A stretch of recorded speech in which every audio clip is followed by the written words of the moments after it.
and I'm gonna drop this for the final time. Every episode, I bring up my like big bad take, which is hating dogs. Oh, I hate dogs. You hate? Oh my god! Fuck yes! This is perfect. Okay, yeah. This is like a story I've been telling since the first episode Yeah. of how much I hate it. I got bit by a dog. I've been bit by a dog. Where'd you get bit? Around my eye. Around your eye? Yeah, on my birthday. Oh shit! I swear to God. I was a Cub Scout. You're a Cub Scout? Yeah. Back in my more molestable days. And we were out in the forest my on my God. birthday. I didn't get molested. I mean, I guess the dog did bite me. I'd rather got molested than have that dog bite me again, though. Oh yeah. And I mean, I don't know, but I just agreed to that blindly. I'm like, oh yeah, dude.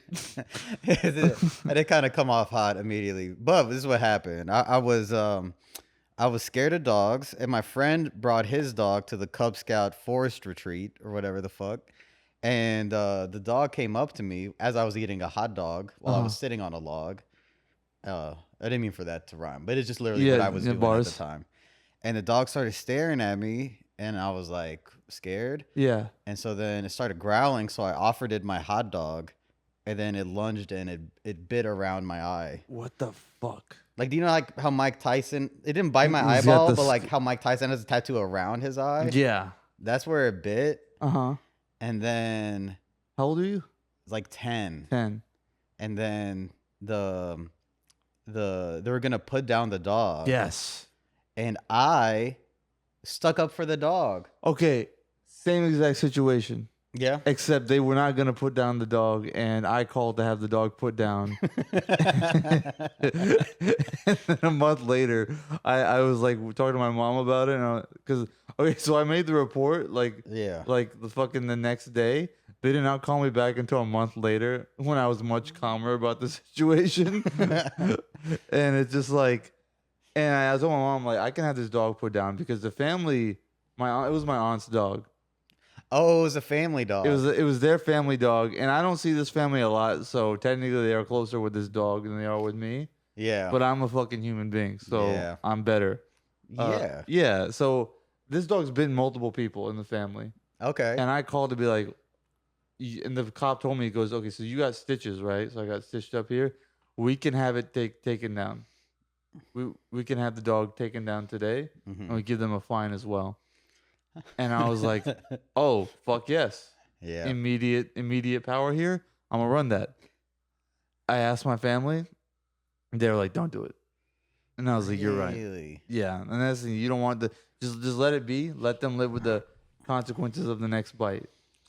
That's thing there shouldn't be in next bite because that's what happened in my situation. Okay. Where I didn't want the death of this dog to weigh on my little boy conscience. Yeah. So I was like, this dog, let's keep it around. And then 2 months later, it bit a kid way worse. Oh my God. And then they're like, okay, we have to like kill it for real. We have to take it down. But I feel like if you are the person that got bit, you get to make the executive order on whether or not this dog gets to live. Yeah, because you should be able to actually be the one that kills it. They should give you the lethal injection and be like, what do you want to do, bro? Yeah, or just like a butter knife, like make it really long and painful. The most bot shit you should of a dog. Yeah. Oh shit. Yeah, because it bit you, and also the way dogs kill things is brutal. They don't like go for the neck. Like they go for the neck to paralyze you. They have full knowledge of what that does. Yeah. And then they go for the finish. They're like alligators. Oh, that's hard. Alligators do that. Because like cats, I'm a much bigger cat person. Yeah, same. And then if you look even at like big cats, like a tiger, when they kill something, they bite its neck, which is the most humane way to do it. And if you look at like dogs like a coyote or a wolf, they'll kill an animal by like chewing on its stomach. And like this, or that's the first place they'll go after they got the kill. Yeah, but like cats will bite it by the neck and then walk away somewhere with it. They don't want to do it in front of you. Yeah. They're the mom, to the dad's dog. Yeah, that is true. Yeah, they're trying to like isolate themselves. Yeah, the dog is like, everybody's got to know what I fucking just did. It's like that. You ever saw that Indian guy that fell into a tiger enclosure? Oh, yeah. Yeah, I've seen, there's a couple of clips of that happening. Yeah, it happens a lot in India. Well, yeah, because I've seen a white tiger in real life, though, in India. Beautiful animal. That cage needs to double up, because the second that motherfucker gets loose. Oh, he's biting. You think American zoos are not good or like not humane? Indian zoos? Fucking worst of the worst. They're feeding that motherfucker like Fruity Pebbles. They don't care. Damn. Right? Oh yeah, sorry. You good? Yeah, the one that I saw, the guy fell in and he's like pleading with the tiger. He's like, Hey, tiger, sir. Don't eat me. And then the tiger was like, oh, like I have to. Yeah. And then it wasn't even like angry at the guy, but it was like, you are in here. I do have to eat you. Yeah, like this is kind of my one shot at human. So. Yeah. And he bit his neck and then he just like ran off with the guy. Oh. It's also amazing how fast they can run while also holding a man by the neck. Yeah. I mean, they probably run faster. Like, oh, I finally got something. Yeah, they're like giddy. Yeah. They got a little pep in their step. Because in their tiger head, they're like, there's another tiger's going to see me, and this is mine. Yeah. Yeah. Yeah. I mean, they usually don't put two together. Yeah. Because then they would definitely like figure something out. Yeah. And it's probably the Indian guy probably tastes better. Oh, yeah. Just growing He's up. been marinating in that I know, Indian 72 sun. different spices in his belly. He got a dash of cholera. Yeah. These are my people here. I don't know why I'm doing this. But I mean, yeah, like fucking dogs. But the people, dog owners will ride for their dog. They're like moms after their kid shoots up to school. Even moms are just like, okay, well, maybe I fucked up. But like people project a lot of their insecurities and wants upon humanity on their dog. Yeah, like absolutely. What they feel like they're missing from human relationships. They like live vicariously through a fucking golden retriever. Yeah, through a fucking schnauzer, which was like shit in your hand the second you don't feed it. Yeah, and then also the whole thing is where they're like man's best friend. It's like, well, they literally befriend anybody they come across. Yeah, more times than not. We've bred them to become man's best friend. It's man's best slave. Yeah, exactly. Like they have no self-respect or dignity. Yeah. Like cats, I just respect more on a personality level because people will go against cats and be like, how come the cat doesn't come to me whenever I want it to? It's like, because it has a personality of its own. Yeah, because it sometimes doesn't fuck with you. You just want like a little furry yes man 24/7? Yeah, bro. Let that man, you invited him to your house. You took him from his family. Yeah. Okay, and don't be surprised if you got a little sass about it. Exactly. Yeah. So yeah, and yeah. I have my out of all the jokes I do on stage and all the fucked up shit I've said on stage, the thing that offends people the most is definitely whenever I talk about dogs. Oh yeah. And it is almost exclusively white people. I think minorities in general, like Arabs, for example, we don't even let a dog inside the house. But y'all like cat people though. Yeah, like cats have like a history with Islam. They do. Yeah, I'm aware of that.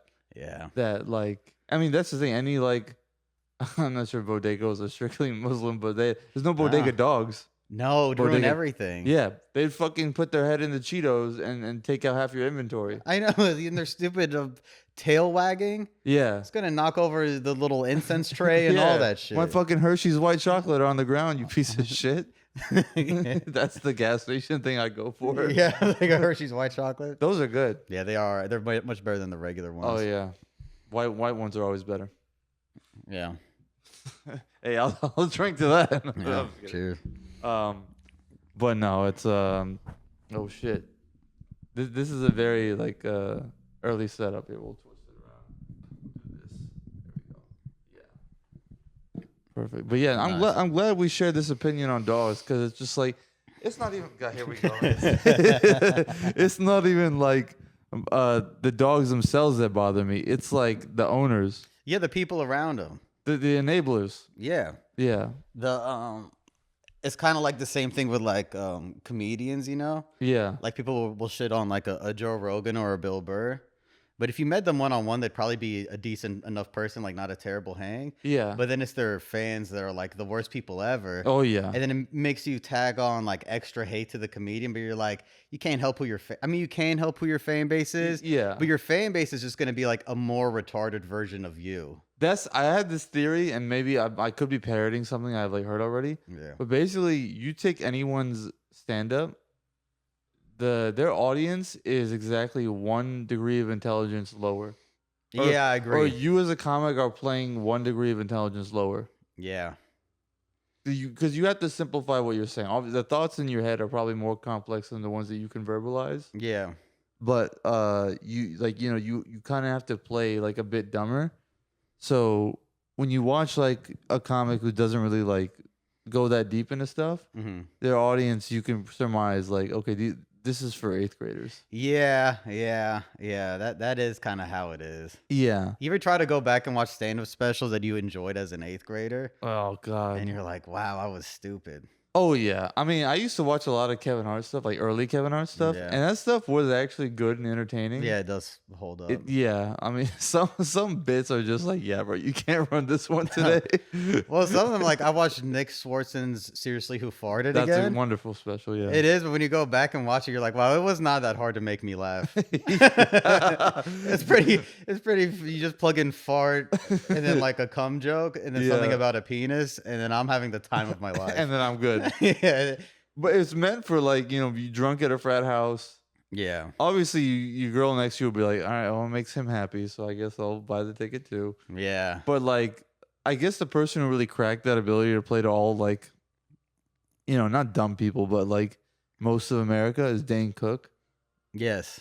Because he's the original Matt Rife in the sense of like, this guy can play in any room because he just knows how human psychology that well. He's like energetic and shit. Energetic, charming, charismatic. Yeah. Is it like kind of hot? Kind of hot. Kind of gorgeous. Not actually, in back shape. In the day. Not out of shape. Dane Cook was never a bad looking guy. No. But now he dates 19-year-olds. So yeah. I know. It's amazing that his face got so puffy. Marries 19-year-olds. My bad. Yeah. It's amazing that even after his face got really puffy, he could still tag in with the 19-year-olds. It's like y'all don't even remember when this man was the king of the world. Yeah. But they're still just going off the hype. But he's got like that youthful energy. Yeah. Yeah, but it's not going to be some like high level, Louis or early Chappelle type premise. Yeah. Do you remember when Hannah Gatsby was big? When has she not been big? I'm an asshole. That's actually a good point. All right. So like when the net came out, this 2017. Yeah, it was like 2017. Yeah. Okay, somebody is dead ass. Somebody decided is dead ass. Fuck this podcast. Landscaping like 10 feet away. Here, hold that thought for a second. And let me see if this is actually. But yeah, Hannah Gatsby, 2017. Yeah, so I was trying to hook up with a girl who told me let's watch the Nanette special, and then I said I didn't want to, and she was like, "Well, I'll watch a special that you really like." Oh shit! So we'll go like tit for tat on the specials. Yeah. So I sat through Nanette and hated it. I mean, because it wasn't. I mean, I'm sure it's good for the people who seek that. But it was not stand-up. This was around the era when they just like, yeah, person's talking, so this is stand-up comedy. Yeah, it was just straight yapping. Yeah. And it was about traumatic stuff. And I was thinking, like, even if I was a person who had been through a similar circumstance, I feel like I wouldn't want to hear somebody vividly tell me about it on stage when I expect to watch a comedy special. Yeah. So I just kind of didn't enjoy it on any level, but I still sat through it because it was like, that was the agreement. Yeah. And then it was time for the special that I wanted to watch, which was Patrice O'Neal, Elephant in the Room. Which is a total coin flip if you're with a woman. It's such a coin flip. Because he makes jokes that are accurate and make fun of women, and all of them apply to her so well, like being bad at telling stories. But it was funny if you're able to laugh at yourself. Yeah. Was that the case? No. It went terribly. She walked out of her apartment, and it first off is like her own apartment. Her own apartment. I want to go get her to like be like, hey, I'm sorry and stuff. Yeah. And then it completely killed the whole vibe of the night. And also, she didn't watch the whole special. Damn, what joke did she tap out on? I think it was the one where it was about. Remember, he did that thing where he was talking about top shelf white woman. I guess it's getting too inside baseball, but he was basically talking about how Natalie Holloway? You could tell how attractive a white woman is based on how long they would look for her if she was missing. Yeah. And then from that, he just goes on to other jokes about women being bad at telling stories. And yeah, the crowd work with the woman with the massive rack. With the massive rack. Yeah, she's in the front row. And then he has a whole thing about harassment day.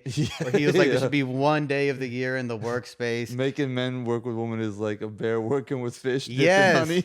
Which is funny. Yeah. And then she was, and also people remember like the late mid 2010s, 2015 to like 2020 was like peak people getting offended. Yeah. Now it's kind of and you could go on Red Eye and complain about it for like $3,000 or whatever they were paying comics. Yeah, that was like to go on. What a good gig. Amy Schumer was on Red Eye. Yeah, she was. That was funny. Yeah. Yeah, I mean, it's just like we got spoiled with that era. Yeah, we did. Yeah. But yeah, you went tip for that. So she tapped out at the white woman stuff. Yeah, she like stormed out of her own apartment, which is kind of awkward because then it's like, She's like, all right, well, thanks. Yeah, I'm just gonna take a nap here, I guess. Don't call the cops because you walked out.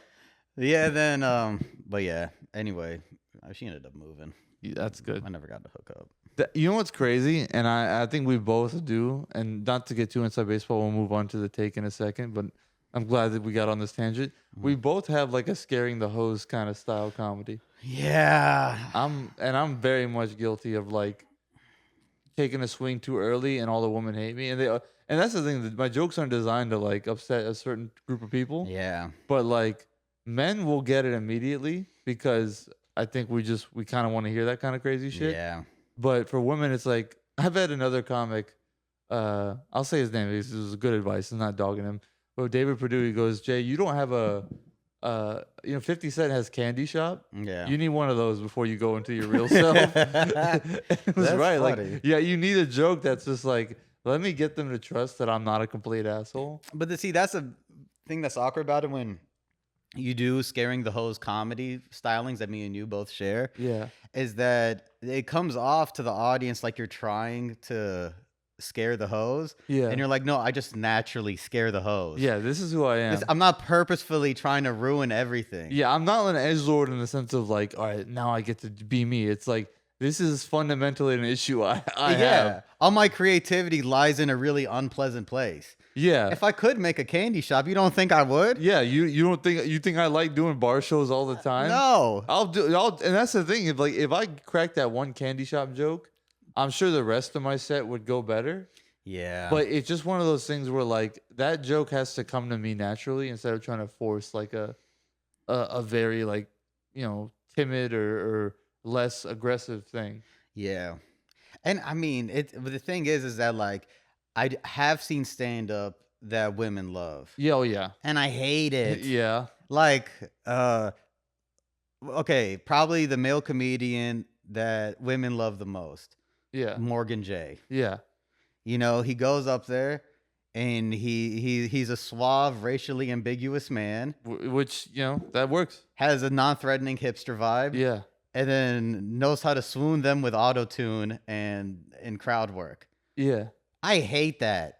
Like, I would not enjoy it. It's the opposite of you in that, like, you don't really try to. I mean, and there's no shade to Morgan J because what he's doing is selling tickets and good for him. And I am jealous of just the amount of women that he probably gets to just. And the money he earns to live a good life. No, he's killing it. This is all pure great. haterism. This is, yeah, we're drinking haterade right now. I'll drink it with you because, like, we both wish we were that likable or had the tools to do that. Yeah. But on the flip side, forcing that upon yourself, trying to be that It'd be guy. so cringy if I tried to be that guy. You'd eat a gun when you get to the hotel. You'd be like, oh, I fucking hate. I know. I try to make the hoes love me, and I still bomb. Yeah. Oh, we're killing ourselves in that red roof. Like, oh, they still find me creepy off stage? Oh, nice. I said I had a girlfriend. They don't believe me? That's that'd make it so much worse. Yeah. Because that's the bad thing is that, like, when I got into stand-up, it wasn't like I saw something wholesome and funny that charmed me, and I was like, oh, I love it. It was like I didn't want to fuck the guy. It was like just Louis talking about jerking off in such an honest way that I was like, I feel seen. Yeah. And then that's what leads to you if you end up doing comedy when you're older, you're gonna be a scaring the hose kind of comedian. And I think it's just we have to embrace it. You have to embrace it because there's still a market for that. Yeah. And there's no point because that's the thing. He's taking the same risk we are with just doing comedy in general. Yeah. And I think when people see like a clean guy go like off and like have a great career, some dirtier comics like us will be like, oh shit, we might have to switch our whole thing up. But it's like all the guys who got famous doing what we like to do are just as valid. No, and then good news for us, the population of incels is only going up and up in this country. Yeah, I mean, listen, if anyone's going to listen to this podcast, it's a fucking incel. Future mass shooter. and I hope you picked the right place. Bro, if incels was a stock, I would put my whole savings on that shit. Yeah, I would invest into incels like crazy right now. Because think about like with the growth of social media, people talk about the lonely male epidemic or whatever. Male loneliness epidemic. Male loneliness epidemic, like just the lack of human contact that we have today. Incels are growing. Incels, they're gonna have a strong Q4 this year. For sure. I think they're gonna trend upward. Yeah, if I had a poster board with a bunch of lines over a graph on it, incels is a very healthy upward trajectory. I would put incels above the performance of Nvidia. Absolutely. AI, all incels. Oh yeah, I put it against Palantir, all that shit, bro. Because it's like dudes aren't getting more pussy. I hate to put it in terms like that. They're getting less and less. They're getting less and less pussy, and women are getting less and less dick. Yeah, because the men are too afraid to even share that they want pussy. Yeah. And when they do share it, they're either weird or ugly. I know, because they don't. Guilty. Because like if you see like if we were doing comedy in the 80s, we would be truly fucked. Because that was probably peak when people were the coolest. Yeah. White people, black folks, just everybody across the board. No internet, super social. No one throwing stats in your face. No, they're getting drunk at the river or whatever the fuck. They're just having a good time. Yeah. And then now everybody's growing up inside. It's time for us to shine. Oh, yeah. Oh, yeah. It's definitely like... I know, so when I went to Skankfest, when I did Skankfest, I mean, you couldn't have a more incel vibe than Skankfest. Really? Well, first off, the logo of Skankfest is the word, and then like a purple fairy lady with huge tits in the front and center. And then you go to Skankfest, and it's like a mix of like dudes that you would see at Hot Topic, metalheads, and then like a sprinkle of neo-Nazi. Like you combine those three things, and instead of making the Powerpuff Girls, mostly white? You just make the incels that are a Skankfest. Yeah, it's almost exclusively white with a dash of Latino. Dash of life for Louis J. Gomez. Yeah, you'll see like 3 Latinos to every 12 whites. White people. And then if you're talking women, like 3. It'll be like 7,000 people, and then like 3 women that are somehow have the vibe of a male incel. And that's the thing, like, not to shit on Legion of Skanks people, but like, I mean, our comedy audiences, people who like think similarly are gonna find their people. Yeah. Like we can all imagine what a fucking Jelly Roll fan looks like. Like Jelly Roll. Like Jelly Roll, right? Yeah. It's like, you know, not because people like what they like. Sure. But like Kill Tony attracts a lot of people who find surface level racism hilarious. Yes. And it is accessible and it's easy to do. It makes you feel like you can do it too. Yeah. Naturally, it's gonna have a huge audience. Yeah. But the U.S. everywhere. Yeah. Yeah.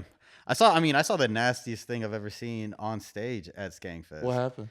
They did a naked roast, and then there's this one guy. I won't say his name, but he's really fat. He's like one of the fattest people ever. Like, you ever see somebody so fat that if they like lost 100 pounds, you wouldn't even be able to tell? You're like, I guess one side of you is less gargantuan than it was last week. Oh my God. Or like, do you know how people like when they're so fat that if they like cut out soda, they lose like 200 pounds? You're like they were drinking 2 liters a day. Yeah. I'm not gonna lie, I was a big soda drinker. I discovered Coke Zero. I still feel like it's not doing shit. Oh my God. Because you're watching a 600-pound life, and he's like, yeah, I lost 63 pounds. I didn't eat like honey buns for a week. You're like, wow. Oh shit. This is so far gone. Your insulin really hated that. Yeah. It's like the slightest adjustment causes the hugest like. Yeah. So anyway, there was a guy that was that fat at the naked roast. Okay. He was so fat that him being naked, it was no different than him being cover clothed. Everything? Yeah, it covered absolutely everything. So no risk. No, even like you couldn't even like see his nipple. Like the fat from his tit caused like the nipple to almost like be inside like that a pocket. swollen eye. Yes, kind of. Okay. He poured a beer down his head. And he was already really sweaty because he never isn't sweaty. And then this can't be a fat shaming podcast. No. But yeah, I'm not shaming regular fat people. Shaming this particular person. I'm just talking about like this level of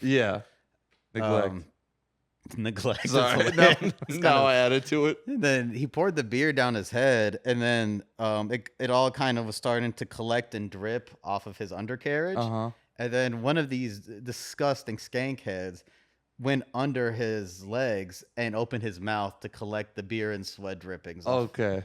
the man's taint. Listen, I know it's rude to dunk on people for something they either can or can't control. Yes. But they didn't have to do all that.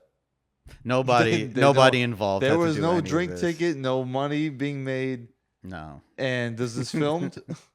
No, it wasn't filmed. Yeah, thank God. He can't film it. So a guy who just bought a ticket to the event just did that. Yeah, there's no platform that is gonna show that on video. Yeah. Netflix, you'd be surprised. They'll show Jake Paul beating the shit out of an old man. Yeah, but no, that's not even close to as bad as what I saw. Oh, I've never been so disgusted where I walked out of a room seeing something. I always stick it out, but that one I was like, I can't. I'm gonna leave. Yeah, I'm gonna go watch Joe Zimmerman. So we'll go whoever's there. Yeah, exactly. Just get blackout drunk and watch. Yeah, like Joe Zimmerman. Yeah, clean guy like that at Skankfest. Yeah, that'd be so funny. Well, it was nice. They had free tequila the whole time, so I was like, I'm just gonna go get drunk. Yeah, for comics. Yeah. Oh, that's awesome. Comics. Yeah, it was delightful. I had a great time. That's good. Despite all the shit I just talked. No, I mean festivals can be a toss up, but here let's get into the not to break the momentum here. Oh, you're good. Because we can talk about comedy stuff all day. Yeah. But what's the I like to ask the guests to bring like a take of something they feel strongly about, something that we can break down, discuss. That maybe the people in their life don't agree with. This was an argument I had recently. Sure. It was with somebody. We were discussing polyamory. Okay. And then I become pretty ignorant to when I hear about some of these alternative lifestyles. Yes. Or it just kind of sounds like a bunch of hogwash. And then they were like, they're talking about polyamory is like it's this modern alternative lifestyle. And then I asked them what they think about like an Arab man that has 5 wives. And they're like, well, that's misogyny. And I'm like, no, that's racist. It's like the same funny shit. It's like, I mean, I consider myself to be a left-leaning person on most issues. But at the same time, what annoys me about a lot of like progressives is that it will be something like that. But if you like put it in like Middle Eastern terms, yeah, it's like, they're like, that now that's a problem. Same thing with the hijab. When like a woman covers up, they'll be like, that's just like the patriarchy system oppressing women and this, that, and the other. But I'll be back home in Augusta and go to Walmart. I'll see a mom with her whole ass out pushing a shopping cart with 3 little kids next to her, and I'm like, this is better. This is you think this the Arabs, they missed the mark with the woman that's like, oh, I'd rather cover up my hair so I'm not sexualized in the street. They're like, that woman's ridiculous. And then we'll hear like Sexy Red talk about how wet her pussy is on like FM radio. And we're like, yeah, this is fine. Let's be accepting here, guys. This could easily be a clip from like an imam's, like a Gen Z imam's lecture that he live streams on YouTube. I was in fucking Walmart. If an imam just snapped in a masjid and was like, like, what? Is that thing on? Yeah, you might want to zoom in on my face for this one. And put a graphic of Sexy Red. All the little cats leave the room. They're like, let's let him have cats are done. The kids start paying attention. Like, oh shit. He's going in. God, but yeah, that shit always pisses me off because I'm not like I love Arab people. We have our pros and cons to our culture. Yeah. But I feel like in America, the more progressive direction we've gone in, it's like, let's accept everything except for all that shit the Arabs do. That really pisses me off. I feel like it's racist. This is the funniest one yet. I don't know if you do this as a bit, but you need to. Like, we'll talk about this more, but like, it's so funny, like giving it like a cultural, like, because there's a cultural counterpart to everything. But in America, we're literally a melting pot in a good and a bad way. But we'll take even things that exist in other cultures and repackage it. Yeah. So it's like Easter, like Chinese medicine or meditation, all that stuff. Yeah. Like we'll take the label off of it. Yeah. And act like it's some internal universal human thing when it's like the cultures that weren't trying to build goon machines and Pornhub and all that stuff were actually working on real shit, and you're just taking it. Yeah, because I feel like we don't become comfortable with something until we do repurpose it. Yeah. Because first off, also like the few polyamorous people that I have met, like the men that have a little gaggle of fat white A women, fucking harem. harem, A harem of SCAD students who just want to pay their rent. Sorry.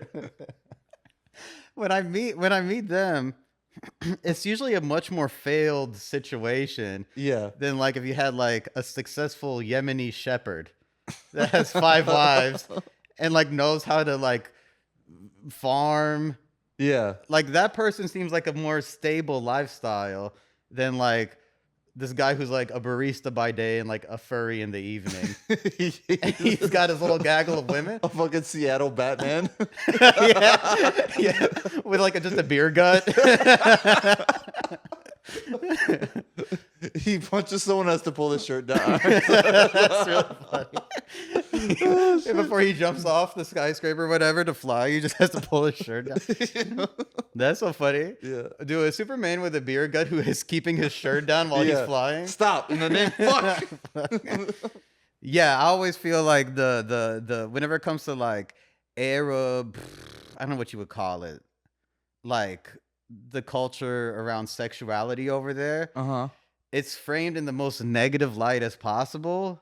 And then here we try to like frame any kind of alternative lifestyle in the most positive way possible. And I'm just like, that's not fair. That's the thing. It's like racism squared, because you're accepting another culture's practice technically under the guise that a white person is doing it. Yes. But when other people do in other cultures and it works and it's like a proven thing, like having the multiple wives things, it's probably not as common as it was back then. Sure. But people still do that. And they make it work, it seemed like. Yeah, I mean, it's definitely... these are wives, not girlfriends. These are... wives. And I bet that guy provides everything for them. Yeah. Now, do they adhere to strict gender roles in the household? I'm sure they do. Different story.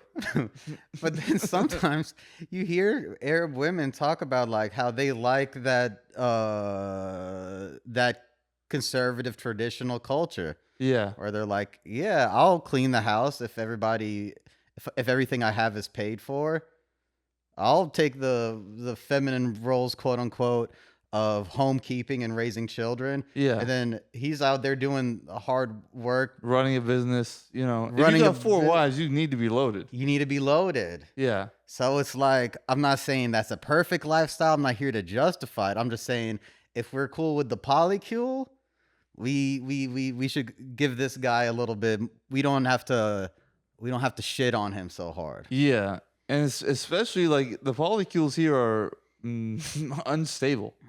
Oh, it's rough. like I've seen like I watch like some shit TV with my girlfriend sometimes. Yeah. Like what's it called? Maybe not. I saw a 90 Day Fiance episode. Oh yeah. Where it's like a white dude, his like Colombian girlfriend, and then they have like a third person who's like a stripper. Wow. Which is just like, yeah, man. If you're in like that multiple wife situation, everybody needs to have like a normal ass job. Yeah. Because it's hard enough to work with people who already have like zany professions. Yeah, that's nothing wrong with being a stripper, but I'm like, if the guy can have 4 wives, I think he's gonna just be like, hey, maybe don't leave the house. I could have phrased that better. Maybe just be in the apartment. I got you. No, I'm just kidding. And the thing is, I was never defending this kind of like lifestyle that occurs in Middle Eastern culture till I saw that people expect me to be open-minded to American nonsense. Yeah. To this new shit that is like halfway committed to being the real thing. Polyamory and man with 5 wives, both of them are tough situations to juggle. Yeah. And I could see how they're not really feasible in most contexts. Yes. That being said, if we're going to be accepting of one, we got to be accepting of the other. And actually, I feel like the other is more real. And like more stable. Yeah, because I mean, it's bound by law, right? I believe so. I mean, I'm sure it is rare. Like I've asked my parents, they're like, yeah, most people couldn't afford to do it. Yeah. I mean, like, it's just as a guy, like more than one girl, I'm like, yeah, I'm good, bro. The ones that do it the most brutally are those like Saudi princes. Yeah, because they can afford to have like everything else in their life taken care of. All they really gotta do is like text them back throughout the day. They can like literally impregnate them, have a kid, and then they just like, I don't know, On kill the them. payroll. Yeah, they're just like they have like one of those floor traps where the ground slips out and she just falls through. Indiana Jones. Thanks for carrying my seed. Anyways, see, Is that so? Yeah, that's wrong. Though. Yeah, that is wrong. We don't condone that. We don't condone that. Just a landscaper starts up again. Just hear a weed whacker. Yeah. That's actually very interesting. I like that take a lot because, and you should definitely, not to be a comic mode here, but like that's one of those things. Like you talk about like a culture clash. Like I get mad when white people do yoga, and then fucking shit on Indians on Twitter, right, or Instagram or whatever. Which, by the way, Indian racism has gone crazy in the past 2 years. It has. It's like, and I don't really, in person, I don't really experience it. Yeah. Like, no one's walking up to me calling me a fucking Baljeet or nothing. Mm-hmm. I mean, I don't even know what that is. It's just like a, Jeet, Baljeet. That's just like a It's like Goy for Indians? It's probably not. I just like that word. But Goy is like non-Jews. Non-Jews, yeah. Baljeet is just like it's like almost like calling someone Tyrone.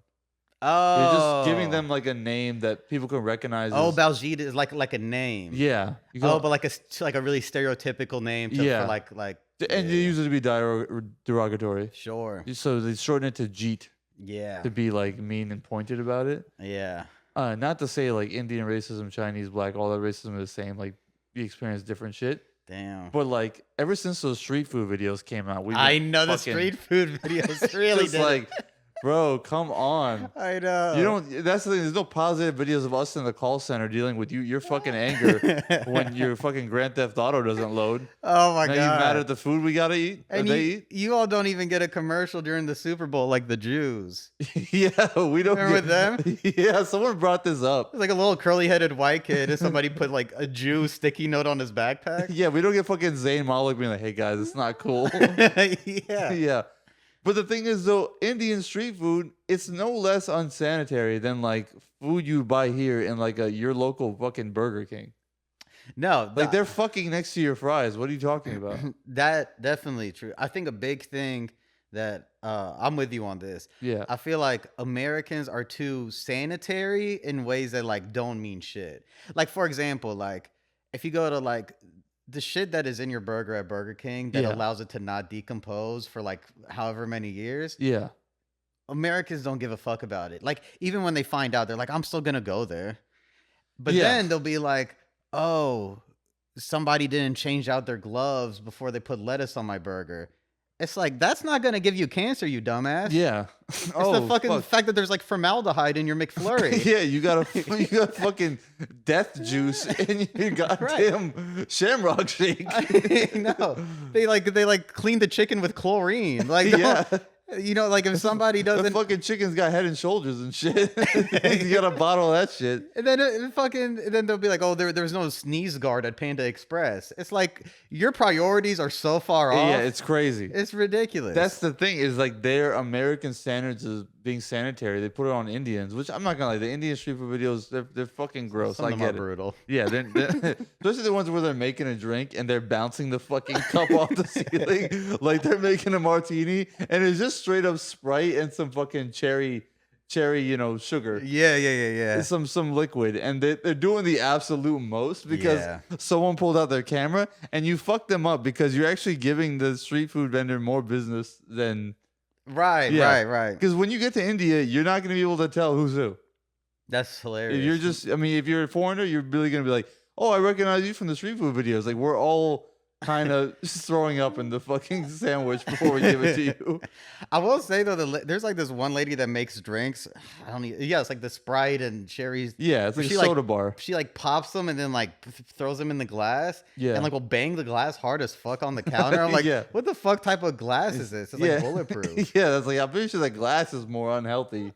Yeah. The pieces of the glass are getting in my drink. Yeah, that's what I was always thinking. But it's funny you bring that up because Indians definitely the biggest stereotype is dirty street food vendors. Arabs have some of that stereotype too.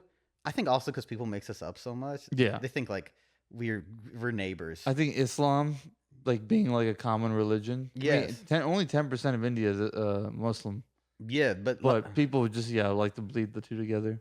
And also it's like the distance from like the Middle East to India is like from New Jersey to Alaska. Like it's completely separate. Yeah.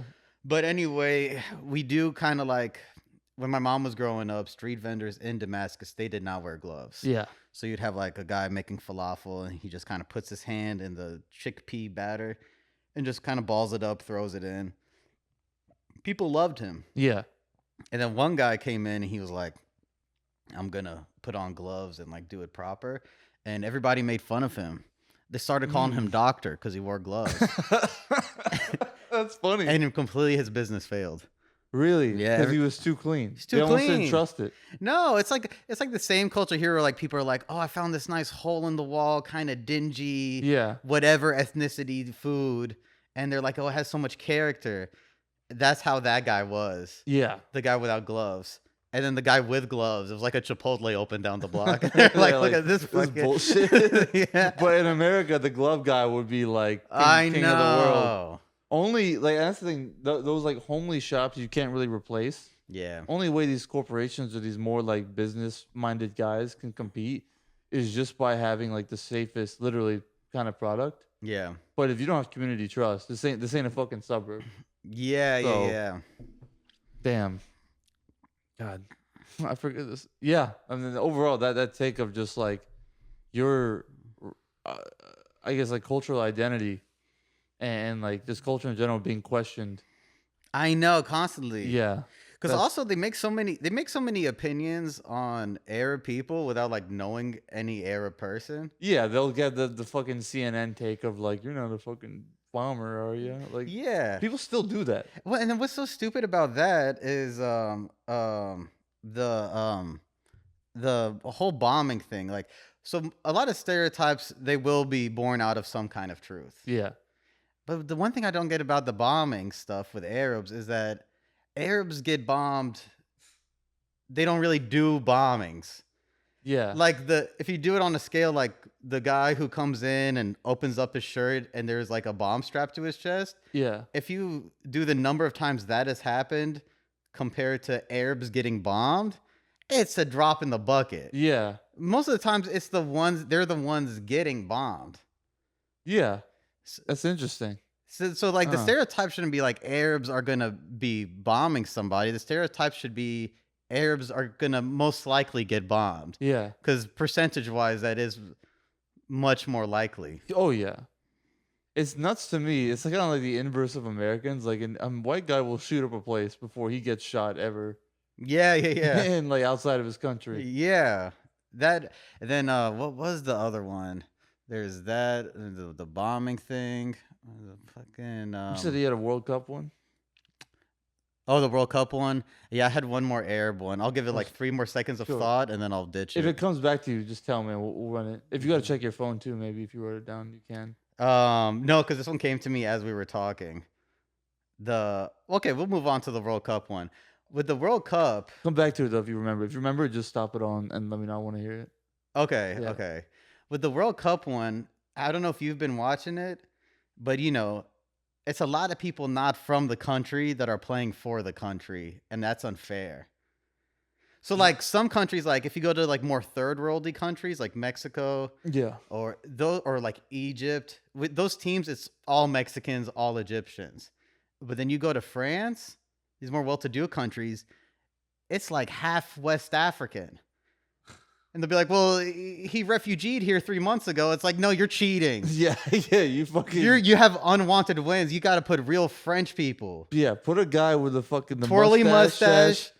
Hat. Mime shirt. There's a baguette poking out his luggage. Yeah. Let's see how he plays soccer. Cigarette. Yeah.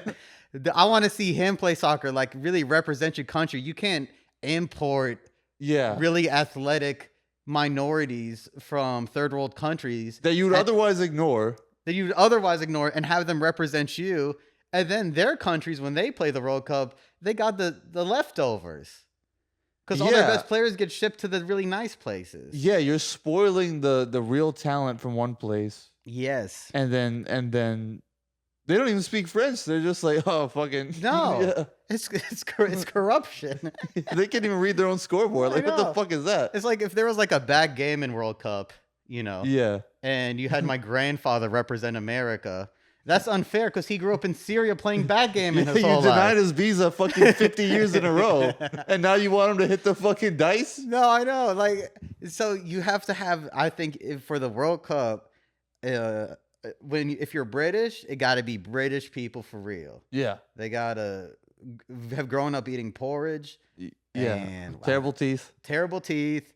They think sarcasm is the funniest thing about comedy. Yeah, a real British person. And then they think they think in one-liners. They think. What's that sketch show that British people say is like the best thing? Monty Python. Yeah, they think that's peak comedy. Yeah, give me a real British person to play soccer for Britain. You can't give me a Senegalese man who every part of his body is ripped and he's been living in England for 30 minutes. And you're like, this is our now lead striker. That's just unfair. Yeah, I don't care how many fucking followers you get him on Instagram. No. Show me his passport. He needs to play for Senegal. Yeah, he shouldn't have to stand in an extra line when he travels in and out the country. Not at all. So that shit pisses me off. Yeah, that's a fair point. I mean, I don't know if this is like irrelevant to the conversation, but Eileen Gu? No. She's like a Eileen Gu. Eileen Gu. She's like a Chinese. I guess like she was, I think, born in the States, and she was like an Asian mother and like a white sperm donor father, but she was raised in like a very, really like. Wait, say that one more time. What is her whole recipe? So she's raised in the States in like Bay Area. Okay. Asian mom. Yeah. Dad is just, I think, a white sperm donor or walked out. I think it was like a sperm donation kind of situation. Mm-hmm. And this is not to shade her. I'm just giving the background to Khaled here. Mm-hmm. But grew up pretty wealthy, well off, Bay Area. Mom had a bag. She grew up professional skier. Mm-hmm. So she skied for in the Olympics, this past Winter Olympics. Mm-hmm. So she American raised pretty much. Mm-hmm. Went to Stanford. American education, trained here, all that. She like essentially played for China. Because she has like Chinese ancestry, which makes sense. That could be kind of like a counter to your point. Yeah. But like she got a ton of flack for like, because she gets paid more to play for China. She more or less was like winning the gold using American resources. But American girl for the most part speaks Chinese, of course. But like, I don't really have an opinion on it. I don't really give a shit. But like, that was like a big point of contention is that, and she won gold. She's like fucking amazing at this. Yeah. She's like been skiing since she was fucking like an embryo or whatever. Sure.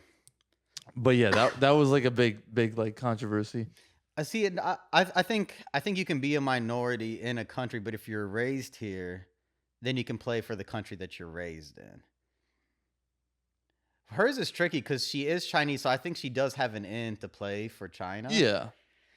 With the World Cup, though, they'll get somebody who like just got there. Yeah. And put them on. And I think, or they kind of go out to these places. That much more. Yeah, they go out to these places and like will scout like a mud brick village in sub-Saharan Africa and be like, who can we bring back to Belgium? Yeah. And represent us in the next World Cup. Unlimited waffles, just fucking put on the jersey. And that I have an issue with. Because also it's like, mainly these folks could play for their respective countries and do better. Yeah. But their countries don't have the resources to be importing talent from other countries. But England and France and America get to. Yeah, it's fucked up. And it's like, no, now... Because now even if you do win, you're like, well, we didn't really win. We kind of cheated. We cheated off the Asian kid at the SATs. Yeah. Then you high-fived him like we did that shit. Yeah, like we did that shit. And that's the thing, too, is like you're also undercutting your own, whatever white people you do have on your team. Yeah. Not to be like, hey, you should give your whites a shot, but like this is their time to show that, hey, they're not all pasty. Yeah, I mean, unfortunately, when it does come to soccer, shout out white people. They do. They do. The white people really do fall by the wayside. Yeah, at least in America, we just don't have the culture of it. No, well, yeah, that's the thing. We our sports are a bit more like machismo in the sense of, contact. Like a foul in soccer is like world ending. Like dudes get get knocked down over a fucking like Yeah. a toe stub. Yeah, no, they really But do. in basketball, football here, it's just like even basketball players won't call a foul unless it's super egregious. Yeah, no, the flopping in soccer is egregious. I mean, it's gotten to the point where part of the skill set you do need in soccer is just good Acting. acting. Yeah. Ah, fuck. Yeah. I mean, that's just like a big soccer meme is guys going down over a high five. Like, you saw that shit? But like, that's how tough it is to get a goal in soccer. Is that you take any advantage you get. You need it, and you're like, I got a red card this fucking guy. Yeah. Because, I mean, a lot of them end in a draw, right? Like people go nuts over a soccer goal because like, oh shit, something happened after like 45 years of playing. I know, and there's this weird like political thing with soccer where like the teams represent the whole culture. Yeah. Whereas like in America, a team will represent like a city. Yeah, and But it's then local. Yeah, but then like with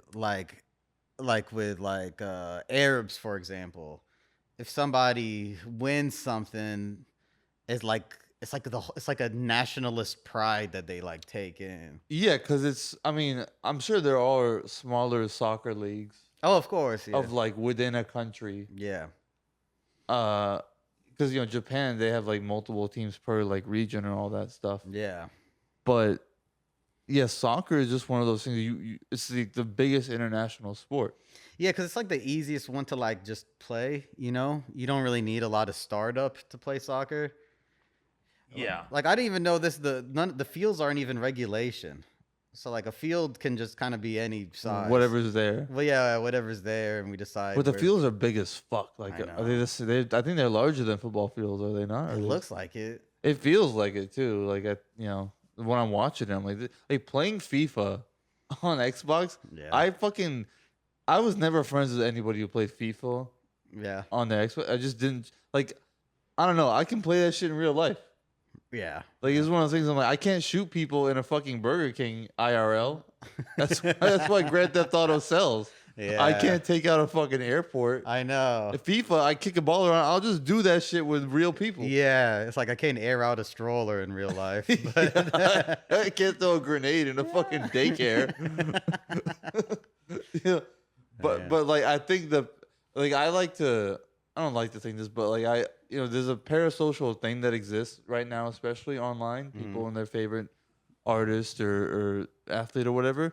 I think FIFA was like a spawn point of that. Wait, like how exactly? Because you play the sports on the TV, right? You play as the team, and it's something that happens in real life that people are proud of. Running a sports team, playing on a sports team. If you're a kid, you might play one on your middle school, high school, whatever, college even, and you get to simulate doing it at the highest level. Yeah. On the screen. Yeah. It's like almost like porn in that way. Yeah. Where it's just like, I'm not watching a guy fuck that chick. I am kick scoring that goal, and my whole country cheers for me. Yeah, especially Yeah, but if I shoot a fucking gas station clerk in GTA, like I don't want to share that with anybody. That's funny. That's a good point. Yeah. And then also even like in FIFA, like you can't even customize the player to be and look anything like you. Yeah, as unfortunately unattractive as the person playing the game. Yeah. Like it doesn't even allow you those options. Yeah, so you're going to play as the hot guy people want to look at. Yeah, so it kind of forces you into a fantasy. Yeah. But in GTA, you make someone that doesn't look like you at all. No. Because you're like, oh, I can customize it here. I can be a different person.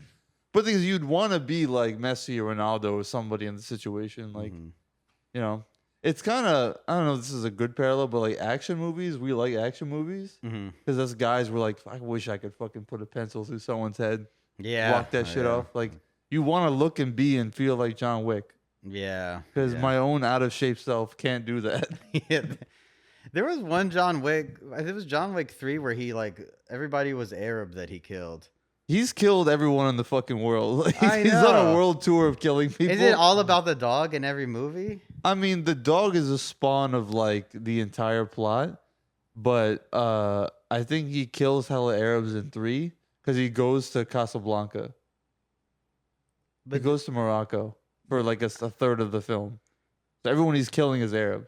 But does any of it tie back into the dog? Or has it moved so far away from the dog where now he's just like a rogue man with a gun? I mean, that is a fair point. I think the dog spawned like something that he could have just chilled out on, but chose not to. So the dog, you know the story. Like, dog was given to him because his dead wife died, or his wife died. His wife died and had a dog sent to him upon her death, so he would have some like company of some kind, which is cool.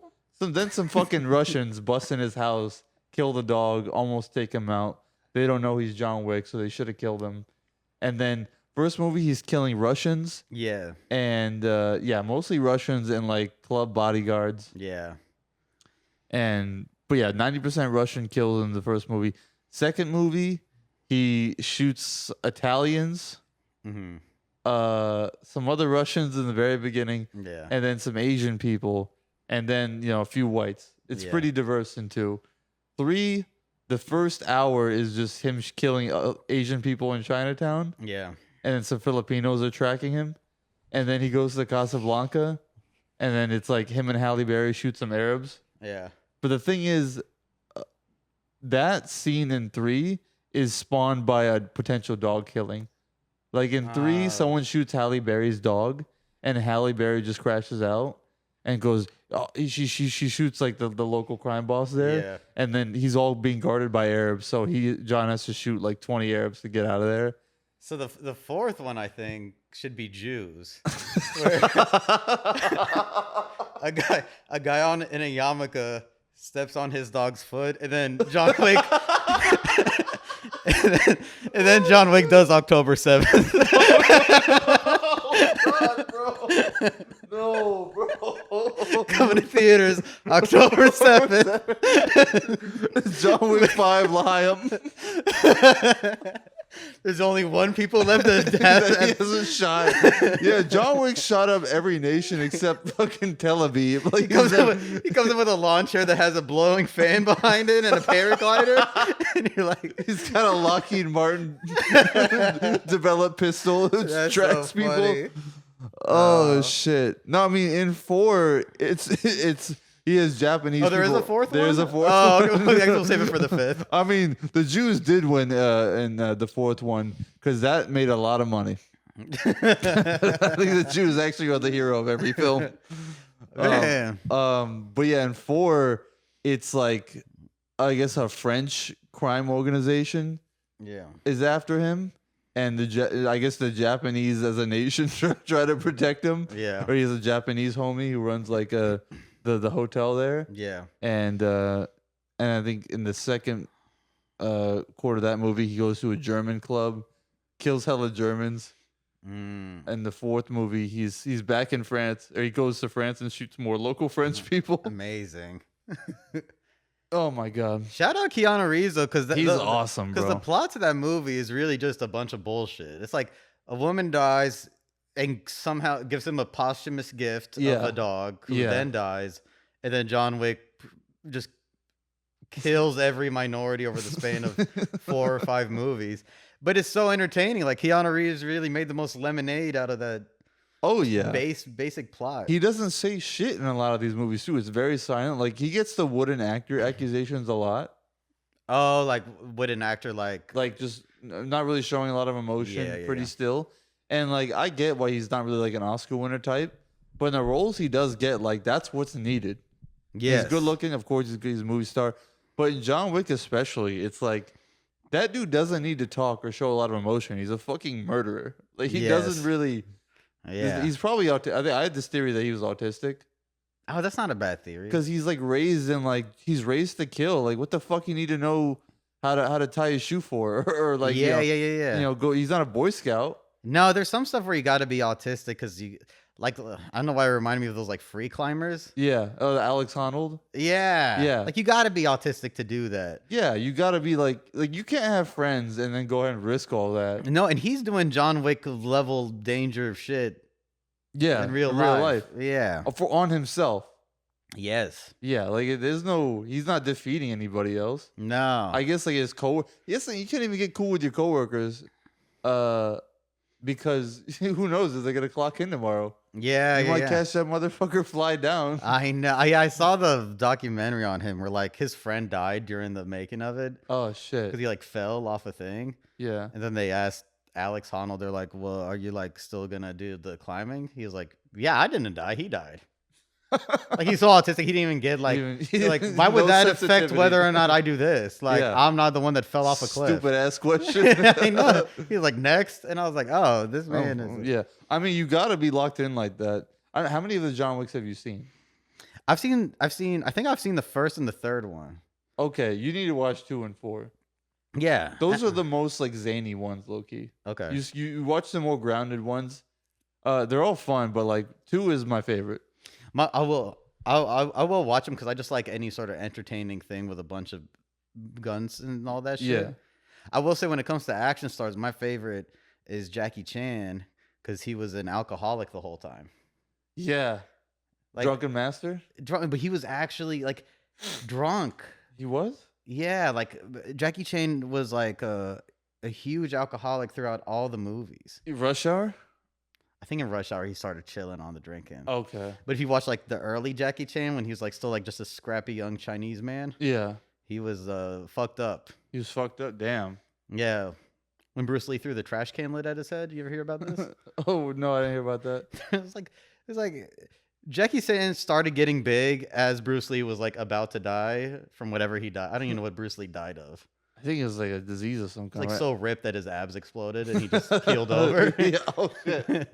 They did some kung fu scene where Jackie Chan was like drunk during it, and then in the scene like Bruce Lee's supposed to throw a trash can lid at his head, and Jackie Chan's supposed to dodge it, but it just like clocked him. He had to go to the hospital. Oh shit. Yeah. Jackie Chan's probably got a lot of injuries. Yeah. And this was like pre like the production company is like, let's insure the guy, let's put a pad there. Sure. And Jackie's like, I'll just fucking break my neck on this ledge. Yeah. Get it in post. Yeah. Oh my god. Jesus, how long have we been doing this? I want to make sure I'm not eating up too much of your time. Oh, you're good. I guess we can end on this. This is super fun, by the way. Like, yeah, I had a great time. Time fucking flew by on yeah, this that was fun. John Wick, October 7th. Fucking hell. Title of the episode. There we go. Keanu, come back for this. Let's and I know I kind of told you this earlier just to get you ready, but Khaled, what do you hate? What do I hate? What do you hate? What's something that really fucking pissed you off recently? You don't even have to explain it, but something that irrationally just got to you. Oh, this is a pretty surface level thing. Okay. But it is a nuisance in my day-to-day life. The sound of a fork scraping.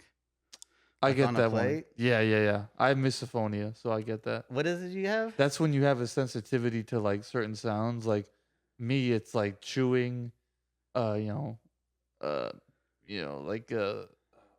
lip smacking. Yes. People eating just bothers me. Yeah, that one does bother me. Fork scraping on teeth really kills me. Oh, like When- if somebody puts a fork in their mouth and Yeah. slides it out? Yeah, and then because my teeth get mad sensitive doing Yeah. that. I have like, I think I injured my mouth one time, and it's just forever been like, it just irks me internally. Yeah. But when people scrape their teeth on like a fucking cheesecake, That 'cause is you can brutal. just use your lips. What are you Yes. damaging your teeth for? I know. Yeah, that is annoying. The You're unsheathing a sword. I in was your about mouth. that's the word I was looking for, unsheathing a sword. Yeah.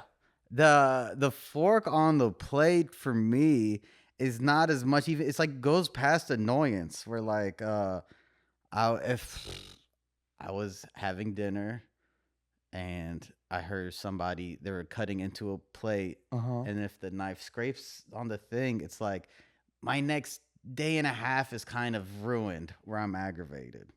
It feels like somebody poked like my bone with a needle.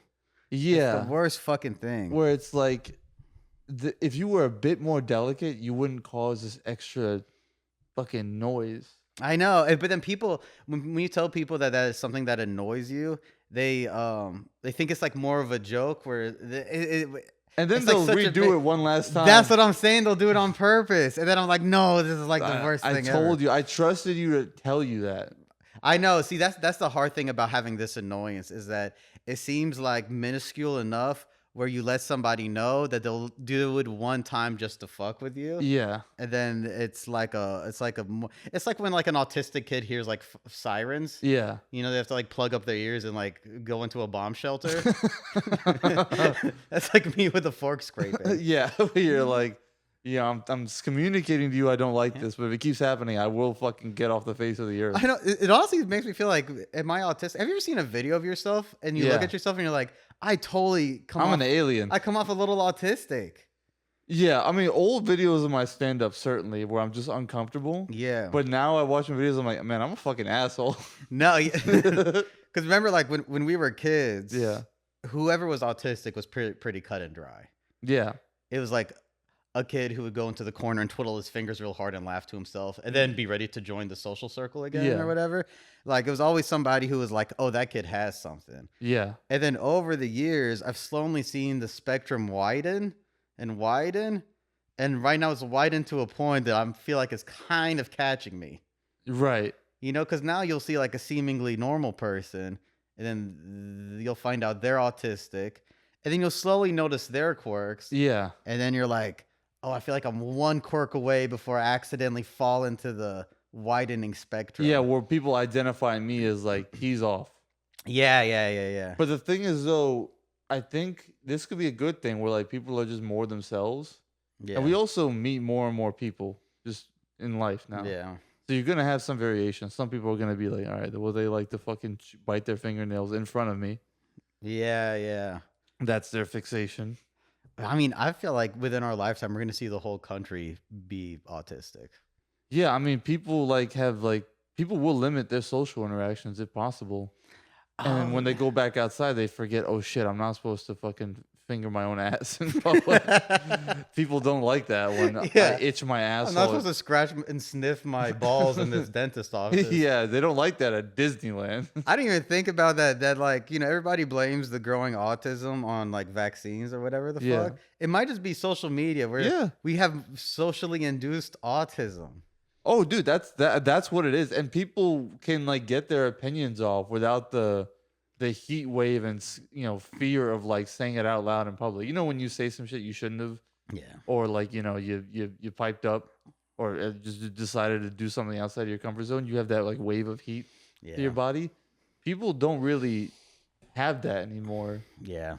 Because they're not out. They're not in the classroom. Granted, being in a classroom is like the most stressful shit in the world growing up. Sure. But now you can comment on like a fucking Morgan J video, be like, "You're fucking, I hate you." Yeah, that is true. If you feel good, and you feel good, you feel great, you feel invigorated. Yeah, but when you go out, you know, if adult is out, they're like drunk or fucked up, so they'll just say anything. Yeah. And at work, you're kind of back in that classroom situation. Hence why you're not your real self at work.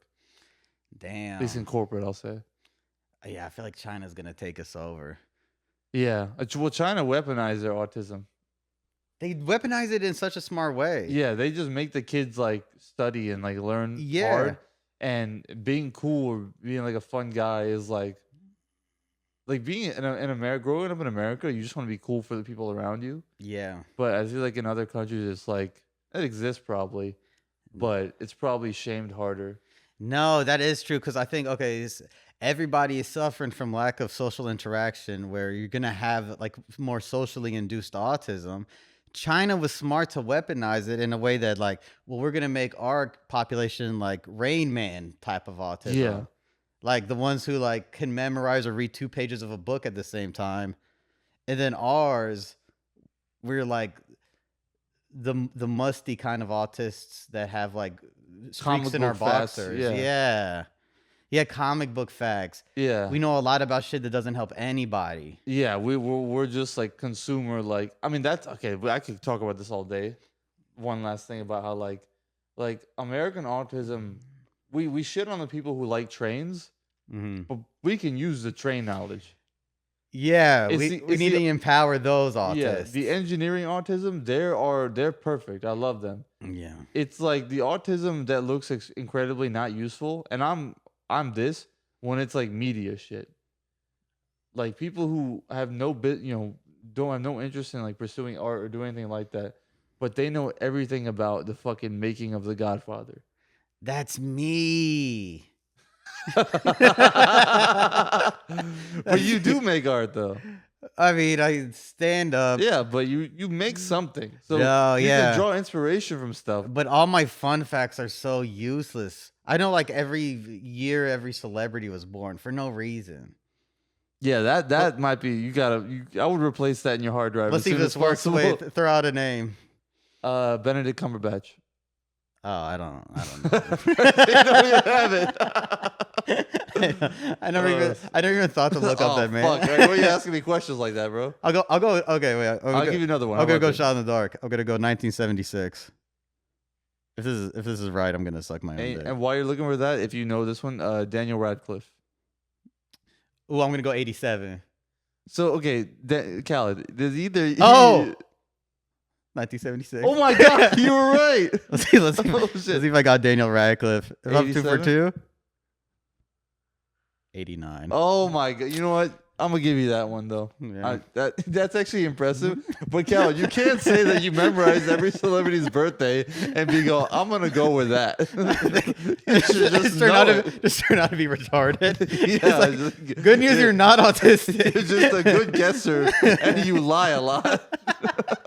Yeah. You're the opposite of an autistic person. An autistic person would accept it. You're just like a manipulative retard. It's like, shit. That's fun. Hey, okay. I think that's a good episode, man. Yeah, that was fun. This is so much fun. Thank you for doing it. No Man. problem, buddy. Good time. Yeah. I hope to have you on again soon if you'd like to. Yeah, sure, absolutely. Hell yes. All right. Cut.